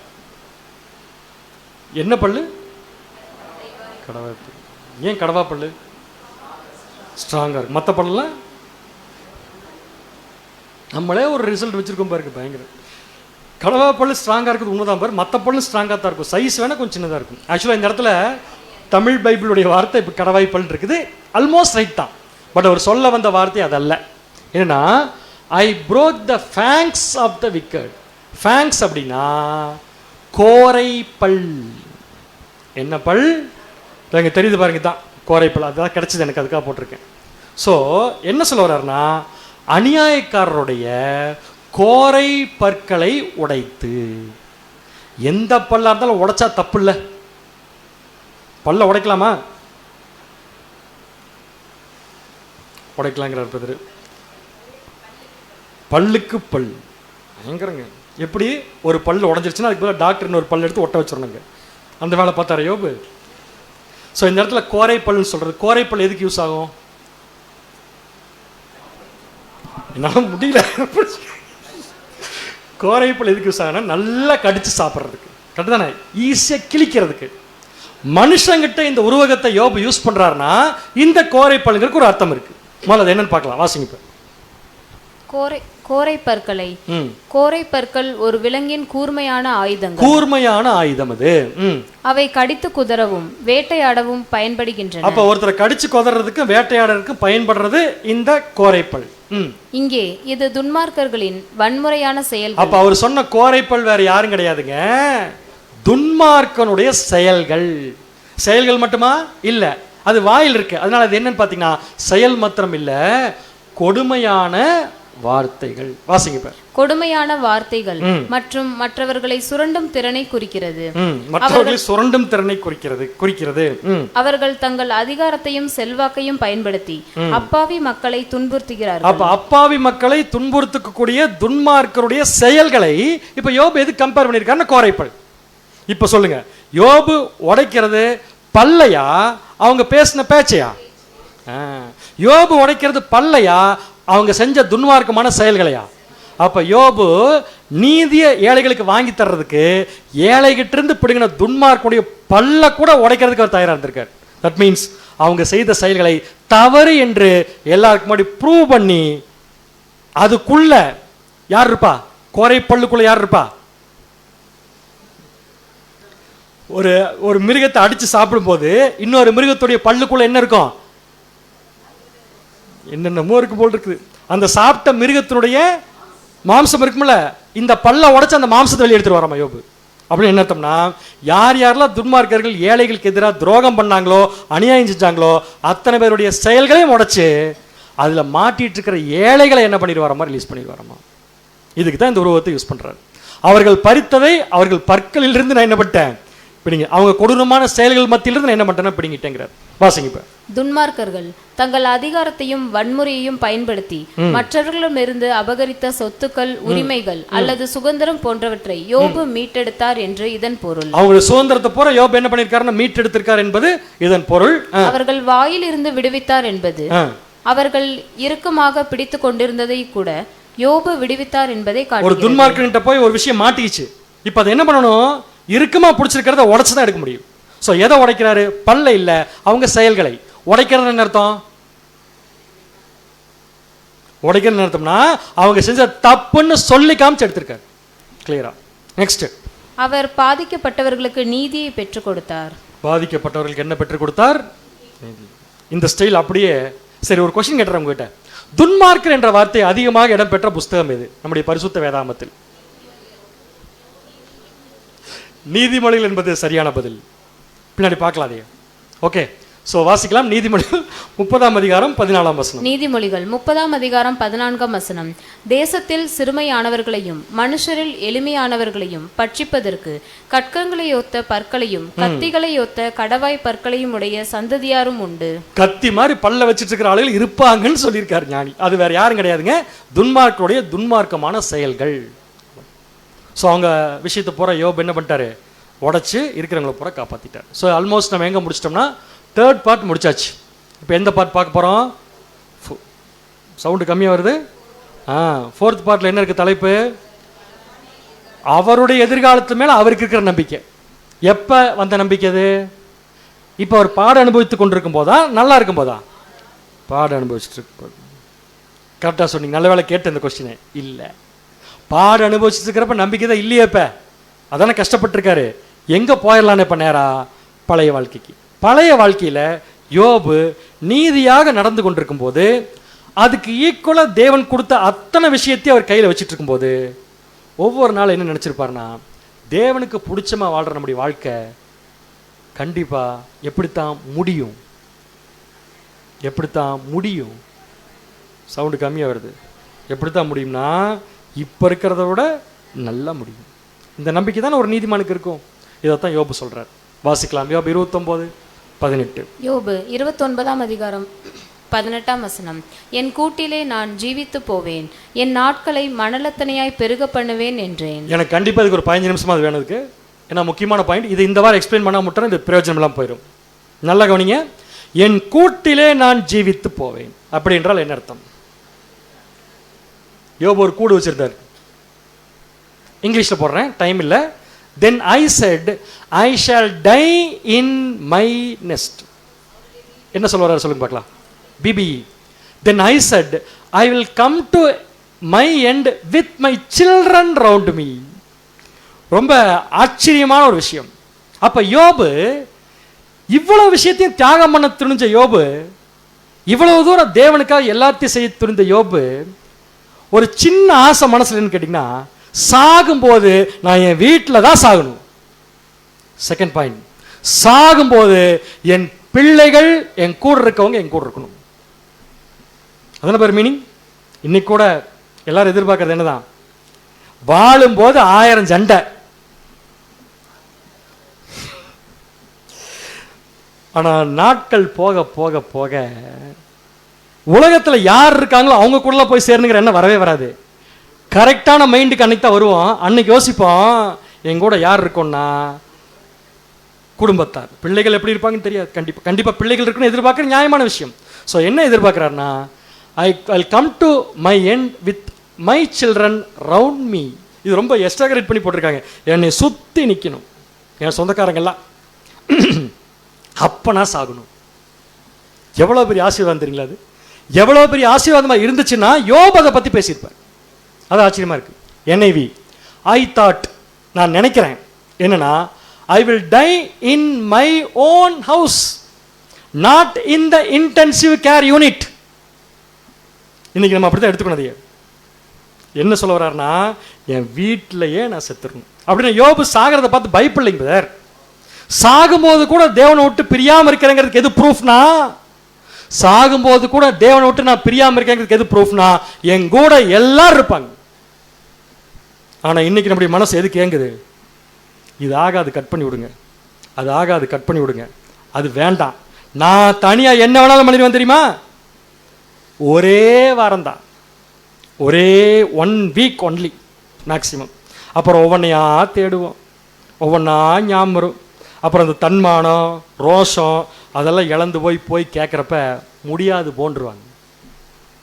அப்போ வரும் பாருங்க ஒரு அவமானம். அன்னைக்கு யோசிச்சு பாருங்க இந்த வார்த்தை எப்படி இருக்குன்ட்டு. நம்முடைய உறவுகள் நம்ம கூட இருந்து, நம்ம உயிர் போகும்போது எல்லாரும் கூட இருந்து அந்த உயிர் போகக்கூடிய விஷயமானது இந்த உலகத்தில் கிடைக்கிற மிகப்பெரிய ஆசீர்வாதங்க. இது வேற மாதிரி ரிவர்சல் சொல்லட்டுமா? யோபு என்ன சொன்னாரு, நான் அனாதையாக செத்து போக மாட்டேன், அவ்வளோதான். உண்மைதான பேர்? அதோட லைஃபுடைய எதிர்பார்ப்பு. ஸோ இந்த எதிர்பார்ப்பு கண்டிப்பாக வேணும். இப்போ ஒருத்தருக்கு என்ன சந்தேகம் வரலான்னா, நான் சத்தியத்திற்காக என் குடும்பத்தை போல பிரிஞ்சு வந்துட்டேனே, இப்போ யார் சில்ட்ரன் உங்களுக்கு? யார் சில்ட்ரன் உங்களுக்கு? இங்கே இருக்கவங்க தான். அப்போ யார் கூட சாகணும்? உண்மையை சொல்லுங்க பார்க்கலாம். நம்ம யாரெல்லாம் நம்ம சுற்றி நிற்கணும் சாகும்போது? என்ன சப்ஜெக்ட் இது? யாரில் கூட அவங்கள பார்த்துட்டே நம்ம அப்படியே சேர்த்து போயிடுவோம். இதுதான் ரியல் ஆசீர்வாதம், real blessing in the world. So யோபுடைய எதிர்பார்ப்பு பாதுகாப்பான மரணம், குடும்பத்தின் மத்தியில் நடக்கணும், நிறைவான வாழ்க்கை. கடைசி பாயிண்ட் ஒன்று இருந்துச்சு பார்த்தீங்களா? என்ன இருக்குது? என் நாட்களை மணலத்தனையாய் பெருகப்படும். தட் மீன்ஸ் என்ன அர்த்தம் சொல்லி பார்த்தீங்கன்னா, என் நாட்கள் நீடிச்சிருக்குன்னு சொல்லி ஆசைப்படுறார் யோபு. இதுக்கு விளக்க அப்புறம் பார்க்கலாம். முதல்ல சப்போர்ட்டிங் வசனம் வாசிச்சிடலாம். நீதிமொழிகள் 16:31. நீதிமொழிகள் 16:31. நீதியின் வழியில் உண்டாகும் நரைமயிரானது மகிமையான கிரீடம். என்னவாமா கிரீடம்? எது கிரீடம்? நரைச்சு போன மயிறு, நரைச்சு போன முடி கிரீடமா? அப்படி சொல்லவரு எப்படி சொல்லியிருக்காருன்னா, நான் நீதியா நடந்ததுனால என்னுடைய தலைமயிர் வயசாயிருச்சு. நரைச்சிருச்சு என்ன அர்த்தம்? வயசான என் கண்டிஷன்ல நீதியா வாழ்ந்த வாழ்க்கை தாங்க எனக்கு கிரீடம் அப்படிங்கிற. நீங்க வேற என்ன சொத்து சேர்த்து வச்சாலும் சரி, எத்தனை வீடு வாங்கி வச்சாலும் சரி, உங்க பையனை கொண்டு கலெக்டர் ஆக்கினாலும் சரி, பொண்ணை கொண்டு டாக்டர் ஆக்கினாலும் சரி, ஒண்ணுமே இங்க எடுபடாது. சாகர செகண்ட்ல டாக்டர் இன்ஜினியர் ஆக்கணுங்கிறத நமக்கு மனசுல தோணும். நான் எப்படி தேவனுக்கு பிடிச்ச மாதிரி. அதனாலதான் பவுல் சொன்னார் கடைசியா முடிக்கிறப்ப, நல்ல போராட்டத்தை போராடு. ஏன் அந்த வார்த்தை அங்க வருது கரெக்டா? எத்தனை பேர் பைபிள் ஸ்காலர்ஸ் எழுதியிருக்காங்க, ரொம்ப கிளியர் எழுதியிருக்காங்க, தங்கள் வாழ்க்கையின் கடைசினால அனுபவிச்சிருக்காங்க. பட் அவங்களுக்கெல்லாம் குடும்பமே இல்லை. நமக்கு தேவன் எவ்வளவு வாய்ப்பு கொடுத்திருக்காரு பாருங்க. வாசிங்க நீதிமொழிகள் 3:1-2. நீதிமொழிகள் 3:1 என் மகனே, என் போதகத்தை மறவாதே. ஆமாப்பா, என்ன பண்ணிடாத, தயவு செஞ்சு மறந்துடாத. உன் இருதயம் என் கட்டளைகளை காக்க கடவது. இதை மட்டும் நீங்க செஞ்சீங்கன்னா ஒரு ஆசீர்வாதமான முடிவை தேவன் கண்டிப்பா என்ன பண்ணுவார்னு கொடுப்பார். அடுத்தது, அவைகள் உனக்கு நீடித்த நாட்களையும் தீர்க்காயுசையும். அப்ப நல்லா நீதி செஞ்சா 105 வயசு 110 வயசு வரைக்கும் வாழலாம். அதான மீனிங். நீடித்த நாட்களையும் தீர்க்காயுசு வந்து தீர்க்காயுசு ஆயுசு மட்டும் புரிஞ்சுது. தீர்க்காயுசு ரொம்ப நாள் உயிரோடு இருக்கலாம். அப்படியே நீங்களே சொல்லி பார்க்கலாம், நம்ம ரொம்ப நாள் உயிரோடு இருக்கணுமா?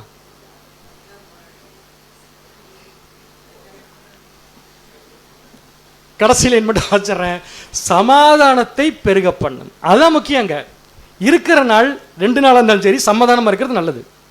அந்த சமாதானத்தை யோபு எதிர்பார்க்கறது எப்படின்னா, என் வீட்டில் தான் நான் மறிக்கணும், என் சொந்தக்காரங்க மத்தியில் தான் நான் என்ன பண்ணணும்னா மறிக்கணும். ஸோ அடுத்த பாயிண்ட்க்கு வந்துடலாம். என் நாட்களை நான் எப்படி பெருக பண்ணுவேன்? ஸோ வாட் இஸ் மனலத்தனையாய்? இங்கிலீஷில் வச்சிடலாம். Then I thought I shall die in my nest and I shall multiply my days as the sand. கடற்கரை மணலவுக்கு என்னுடைய நாட்களை நான் அதிகரிக்க பண்ணுவேன். மல்டிப்ளைன்னு அர்த்தம், அதிகரிக்க பண்ணுவேன்னா நான் இப்படி நீதி செய்யறதுனால என் வாழ்க்கை நிறைஞ்சிருக்குன்னு சொல்லி நினைச்சிருக்கார். நீங்க சொன்ன மாதிரி இப்ப நீதிமொழிகளை படிச்ச மாதிரி தீர்க்காயுசோட இருப்போன்னு நினைச்சிருக்கார். எப்ப? நல்லா இருக்கிறப்ப. இப்ப அப்படியே யோபுடைய நிலைமை யோசிச்சு பாருங்க. உடம்பு பூரா புண்ணு, கூட யாரும் இல்லை, கூட இருக்கிற நண்பர்களும் நம்மளை, வியாதி, கஷ்டம், உஷ்ணம், பக்கத்தில் கூட யாரும் வர முடியாத நிலைமையில் அந்த லைஃப்பை நினச்சி பார்த்துட்டு அன்றைக்கி என்ன நினச்சாருன்னா ரொம்ப நாள் உயிரோடு இருக்கணும். இன்றைக்கி என்ன நினச்சிருப்பாருனா கூட யாருமே பக்கத்தில் இல்லை, என் வீட்லேயும் நான் இல்லை, உடம்பு முழுக்க வேதனை, தீர்க்காயுசாக இருக்கணுமா அல்லது சீக்கிரமாக சாகணுமா என்ன நினச்சிருப்பாரு தெரியல பதர். ஆனால் ஒரு விஷயம், அன்னைக்கு நினச்சதை இன்னைக்கு கண்டிப்பாக என்ன பண்ணியிருப்பாரு நினச்சி பார்த்துருப்பார். ஸோ என்னையில் பார்த்தீங்கன்னா, my days as numerous as the grains of sand. மணல் அளவுக்கு என்னுடைய வாழ்க்கையினுடைய நாட்கள் அதிகரிச்சிருக்குன்னு சொல்றார். Washing step. என் நாட்களை மணலை போல பெருக பண்ணுவேன் என்றும் மணலை போல பெருக பண்ணுவேன் என்ற ஓமை யோபு தான் நீண்ட ஆயுளை பெறுவேன் என்று நம்பியதை சுட்டிக்காட்டுகிறது. கடற்கரை மணல் என்றது போல தன்னுடைய நாட்களும் எண்ணிக்கையில் அடங்காததாக இருக்கும் என்று அவர் நினைக்கிறார். இது அவருடைய செழிப்பான மற்றும் பாதுகாப்பான வாழ்க்கையின் நீட்சி குறித்த நம்பிக்கையை வெளிப்படுத்துகிறது. ஒரு பாதுகாப்பான வாழ்க்கை தனக்கு கிடைச்சதை எக்ஸ்டெண்ட் பண்றதுக்கு வாய்ப்பு தேவன் கொடுப்பாரான்னு ஏங்கி இருக்க நல்ல விஷயம் தான். அடுத்தது, யோபு இந்த வசனத்தில் தனது கடந்த கால நம்பிக்கையை வெளிப்படுத்துகிறார். அவர் நீதியாகவும் உண்மையாகவும் வாழ்ந்ததால் கடவுள் தன்னை ஆசீர்வதிப்பார் என்றும் தான் நீண்ட அமைதியான மற்றும் பாதுகாப்பான வாழ்க்கையை வாழ்வேன் என்றும் உறுதியாக நம்பினார். இந்த நம்பிக்கை தப்பான். நான் கடைசி வரைக்கும் பாதுகாப்பா சந்தோஷமா இருப்பேன்னு சொல்லி யோபு நினைச்சது தப்பான்னு கேட்கறேன் நான். ஆனா அது கிடைக்கலையே அவருக்கு, அது கிடைக்க போகுது. அதான் முக்கியம். அப்போ இடையில வர்றது சின்ன சின்ன விஷயங்கள்லாம் ஒரு பெரிய ப்ராப்ளமே கிடையாது. அதான் யோபு நமக்கு சொல்லிட்டு இருக்காரு. இப்போ அடுத்தது, அவருடைய எண்ணத்தில் அவருடைய தற்போதைய பேரழிவுகரமான நிலை கற்பனை செய்து பார்க்க முடியாத ஒன்றாக இருந்தது. இந்த ஸ்டேஜில் யோபுக்கு தெரியுமா பின்னாடி தேவன் எல்லாத்தையும் திருப்பி கொடுக்க போறாரு? தெரியாது. தெரியுமா தெரியாத நமக்கும் தெரியாது. ஆனால் இப்போ நமக்கு நல்லா தெரியும், திருப்பி கொடுத்துருவார் தேவன் எல்லாத்தையும். அப்படின்னா ஒரு நீதிமானை தேவன் எப்படி வச்சுக்க போறாருங்கிறத யோபு லைஃப்பில் நம்ம தெரிஞ்சுக்கிறோம். அதே சமயம் யோபு லைஃப்க்கே அது கிடச்சதுன்னா யார் லைஃப்க்கும் கிடைக்கும்? நம்ம லைஃப்க்கும் கிடைக்கும். ஹோம்ஒர்க், உங்களுக்கு 1 வாரம் லீவு. ஏன்னா அடுத்த வாரம் குழுவென்று வேலூருடைய குளிர்ச்சியினால் பாதிக்கப்பட்டிருப்போம் என்பதை தெரிவித்துக் கொள்கிறேன். அதே மாதிரி குளிர்ச்சிக்காக ஒரு வசனம் உங்களுக்கு. இதான் ஹோம்ஒர்க்கு. யோபு 29:19. யோபு 29ஆம் அதிகாரம் 19ஆம் வசனம். என் வேர் தண்ணீர்களின் ஓரமாய் படர்ந்தது. எதன் ஓரமாய் படர்ந்தது? தண்ணீர் ஓரமாய் படர்ந்தது. என் கிளையின் மேல் பனி ரா முழுதும் தங்கி இருந்தது. கிளையின் மேல் பனி ரா முழுக்க என்ன இருக்குது? தங்கி இருக்குது. அப்படிங்கிறத உங்களுக்கு வாக்கு தத்தமாக கொடுக்கல, அப்படிங்கிற வசனத்தை ஹோம்ஒர்க்காக கொடுத்துருக்குது. அது இந்த ஹோம்ஒர்க்குக்கு எக்ஸ்பிளனேஷன் எழுதி நீங்கள் என்ன பண்ணுங்கன்னா பதில் போடும்படியாக அன்புடன் கேட்டுக்கொள்ளப்படுகிறது. பொறுமையோடு கேட்டவங்க அனைவரையும் தேவன் ஆசீர்வதிப்பாராக. ஆமென்.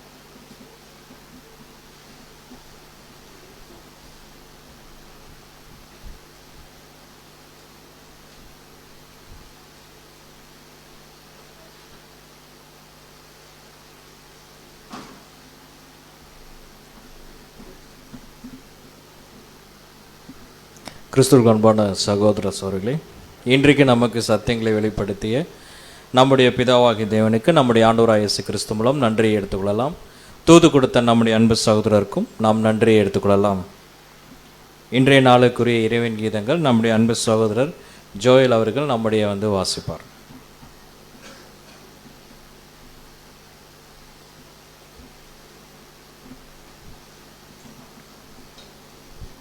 இன்றைய நாளுக்குரிய இறைவன் இணைய கீதங்கள் மே 2ஆம் தேதி. யோவான் 6ஆம் அதிகாரம் 37ஆம் வசனம். என்னிடத்தில் வருகிறவனை நான் புறம்பே தள்ளுவதில்லை. இதற்கான விளக்கம்: தேவன் குறித்திருந்த காலங்கள் நிறைவேறின பொழுது புறஜாதியாருக்கும் தயை செய்யும்படி தேவன் சித்தம் கொண்டார். ஆகவே தாராள மனதுள்ள புறஜாதியானாகிய கொர்நேலியு என்கிற ஒரு நல்ல மனிதனிடத்தில் நற்செய்தியை அனுப்பினார். அன்றிலிருந்து தேவனுடைய கிருபை யூதருக்கு எப்படியோ அப்படியே புறஜாதியாருக்கும் திறக்கப்பட்டது. பகையாக நின்ற பிரிவினையாகிய நடுச்சுவரை தகர்த்தார். யூதரும் புறஜாதியாரும் ஒரே நிபந்தனைகளில் பெற்று கொண்டனர். அதாவது, இயேசுவில் விசுவாசம் வைத்து அவரது அடிச்சுவட்டில் பின்பற்றி நடக்க பிரதிஷ்டை செய்தார்கள். அப்போஸ்தலனுடைய வாக்கியம் சொல்லுகின்ற வண்ணமாக இயேசுவின் நற்செய்தி வானத்தின் கீழ் இருக்கிற சகல சிருஷ்டிகளுக்கும் பிரசங்கிக்கப்பட்டு வருகிறது. 18 நூற்றாண்டுகளாகியும் இன்னமும் சுவிசேஷம் எல்லா மனுக்குலத்திற்கும் பிரசங்கிக்கப்படவில்லை. அப்போஸ்தலர் சொல்லுகிறதின் கருத்தென்னவென்றால், சுவிசேஷம் யூதருக்கு மட்டுமல்ல, சர்வ ஜாதி ஜனங்களுக்கும் உரியது.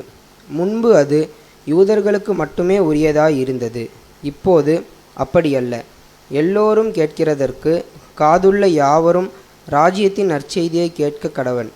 இந்த தேவனுடைய கிருபையின் செய்தியை ஏற்றுக்கொள்ளும் இருதயமுள்ளவர்கள் தங்கள் சரீரங்களை தேவனுக்கேற்ற பரிசுத்தமான ஜீவபலியாக கிறிஸ்துவின் மூலம் செலுத்த கடவர்கள் என்பதே. ஆமீன்.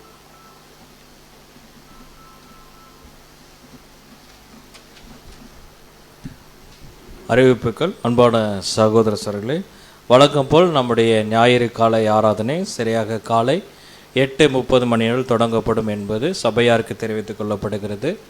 ஆராதனை முடிந்த பின்பாக மே மாதத்துக்குரிய அலுவல் கூடைகளும் சபையின் அலுவல் கூடைகள் கூட நடைபெறும் என்பதும் சபையாருக்கு தெரிவித்துக் கொள்ளப்படுகிறது. அதேபோல் சகோதரர் சொன்ன வண்ணமாக அடுத்த வாரம் வெள்ளிக்கிழமை நம்முடைய சபைகளில் யோபு வகுப்பு நடைபெறாது என்பதும் சபையாருக்கு தெரிவித்துக் கொள்ளப்படுகிறது. இன்றைக்கும் இந்த கூடைக்கு முடிவாக நாம் அனைவரும் எழுந்து நின்று பாடல் எண் உன்பாதம் பணிந்தேன் என்ற பாடலை பாடி நாம் தேவனை மகிமைப்படுத்துவோம். பாடலுக்கு பின்பாக நம்முடைய அன்பு சகோதரர் அண்ணாமலை அவர்கள் நம்ம ஜெபத்துளை நடத்துவார்.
என்னாலும் துதியே, உம்மை அன்றி யாரை பாடுவே.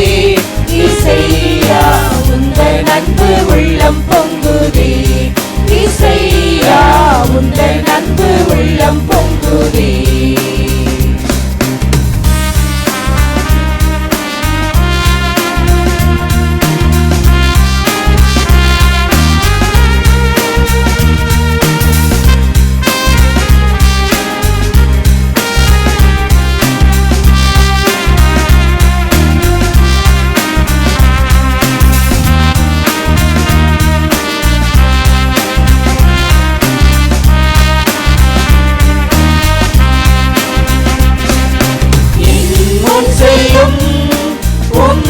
சமூகம் எனக்கு அளிக்கும் இளைப்பாறுதல், என் முன் செல்லும் உம் சமூகம் எனக்கு அளிக்கும் இளைப்பாறுதல்.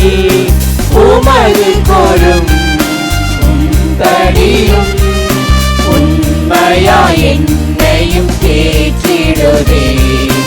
உமது கோலும் தடியும் உண்மையா என்னையும் தேற்றிடுதே. உம் பாதம் பணிந்தேன் என்னாலும் துதியே, உம்மை அன்றி யாரை பாடுவே. இசையா உந்தன் அன்பு உள்ளம் பொங்குதே, இசையா உந்தன் அன்பு உள்ளம் பொங்குதே. பாதம் பணிந்தேன் என்னாலும் துதியே, உம்மை அன்றி யாரை பாடுவே. இசையா உந்தன் அன்பு உள்ளம் பொங்குதே, இசையா உந்தன் அன்பு உள்ளம் பொங்குதே. இந்த கூடுகைக்கு முடிவாக நம்முடைய அன்பு சகோதரர் அண்ணாமலை அவர்கள் நம்ம ஜெபத்தில் நடத்துவார். ஜெபத்தோட கூட இந்த கூடுகை தேவ சமாதானத்துடன் நிறைவு பெறும்.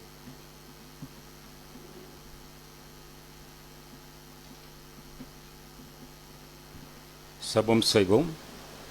தாம் ஒருவராய் சாவமையுள்ளவரும் ஒருவரும் சேரக்கூடாத ஒளியில் வாசம் பண்ணுகிறவருமாய் இருக்கிற எங்கள் அன்பின் பரலோக பிதாவே, உமக்கு கோடான கோடி நன்றிகளையும் துதிகளையும் உமது குமாரனும் எங்களுடைய ஆண்டவருமாகிய இயேசு கிறிஸ்துவின் மூலமாய் இந்த வேளையில் ஜெபங்களை ஏறெடுக்கிறோம். அப்பா, எங்களுடைய ஜெபங்களை கேட்டறிலுங்க தகப்பனே. இந்த நாளிலும் அதிகாலை வேளையிலிருந்து என் நேரம் மட்டும் எல்லோரையும் கண்ணி நெய்மை போல பாதுகாத்து இந்த இடத்திலே சகோதர சகோதரிகளாக கூடி வந்து உமது வார்த்தைகளை கேட்கத்தக்கதான நல்ல ஒரு கிருபையை இந்த நாளிலே எங்களுக்கு தந்தீங்க, உமக்கு நன்றி. அது மட்டுமல்ல, யோபு ஐயாவுடைய இந்த சரித்திர புஸ்தகத்திலிருந்து ஒவ்வொரு வார்த்தைகளும் ஒவ்வொரு வாரமும் நீங்கள் எங்களுக்கு பல வழியாக எங்களுக்கு சொல்லித் தருகிறீங்கப்பா.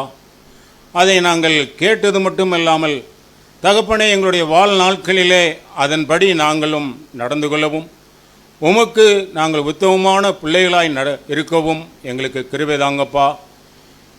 அப்போ அந்த யோபின் சரித்திர புஸ்தகத்தை எடுத்து சொல்லுகிற அன்பு உமது பிள்ளையை இன்னும் ஆழமான சத்தியங்களை இன்னும் அவர் தெரிந்து கொண்டு இன்னும் தகப்பனே வருகிற நாட்களிலே இந்த யோபின் சரித்திர புஸ்தகத்தில் இன்னும் அநேக பாடங்களை அவர் மூலமாக நாங்கள் கற்றுக்கொள்ளத்தக்கதான ஒரு கிருபையின் ஆசீர்வாதத்தை அவருக்கு தாங்கப்பா.